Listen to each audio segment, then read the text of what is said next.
नमस्कार दोस्तों, स्वागत है आपका हमारे YouTube चैनल पर। आज मैं लेकर आई हूँ देवशयनी एकादशी व्रत कथा। आषाढ़ मास के शुक्ल पक्ष की एकादशी को ही देवशयनी एकादशी कहा जाता है। इसी एकादशी से चतुर्मास का आरंभ माना जाता है। इस अवधि में कोई भी शुभ कार्य जैसे विवाह आदि नहीं किया जाता। मान्यता है कि इस दिन से भगवान श्री हरि विष्णु क्षीर सागर में शयन करते हैं और फिर 4 माह बाद उन्हें उठाया जाता है।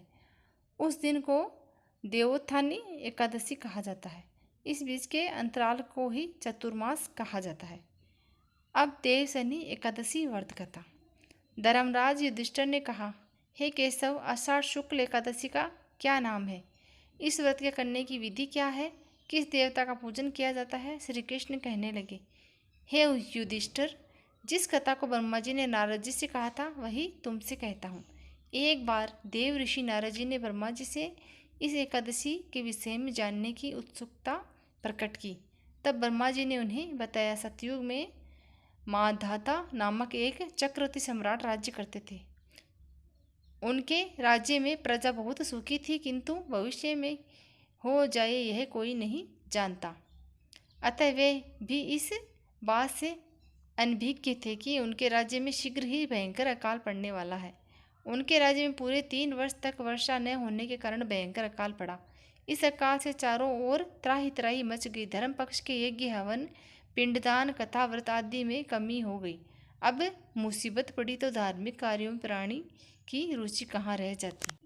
प्रजा ने राजा के पास जाकर अपनी वेदना की दुहाई दी। राजा तो इस स्थिति को लेकर पहले से ही दुखी थे। वे सोचने लगे कि आखिर मैंने ऐसा कौन सा पाप कर्म किया है जिसका दंड मुझे इस रूप में मिल रहा है। फिर इस कष्ट से मुक्ति पाने का कोई साधन करने के उद्देश्य से राजा सेना को लेकर जंगल की ओर चल दिए। वहाँ विचरण करते करते एक दिन वे ब्रह्मा जी के पुत्र अंगिरा ऋषि के आश्रम पहुँचे और उन्हें साष्टांग प्रणाम किया। ऋषिवर ने आशीर्वचन प्रांत कुशल क्षेम पूछा। फिर जंगल में विचरने व अपने आश्रम में आने का प्रयोजन जानना चाहा। तब राजा ने हाथ जोड़कर कहा, महात्मन, सभी प्रकार से धर्म का पालन करता हुआ भी मैं अपने राज्य में दुर्भिक्ष का दृश्य देख रहा हूँ। आखिर किस कारण से ऐसा हो रहा है? कृपया इसका समाधान करें। यह सुनकर महर्षि अंगिरा ने कहा, हे राजन, सब युगों से उत्तम यह सतयुग है। इसमें छोटे से पाप का भी बड़ा भयंकर दंड मिलता है। इसमें धर्म अपने चारों चरणों में व्याप्त रहता है। ब्रह्मा के अतिरिक्त किसी अन्य जाति को तप करने का अधिकार नहीं है, जबकि आपके राज्य में एक क्षुद्र तपस्या कर रहा है। यदि यही कारण है कि आपके राज्य में वर्षा नहीं हो रही है, जब तक वह काल को प्राप्त नहीं होगा तब तक यह दुर्भिक्ष शांति नहीं होगा।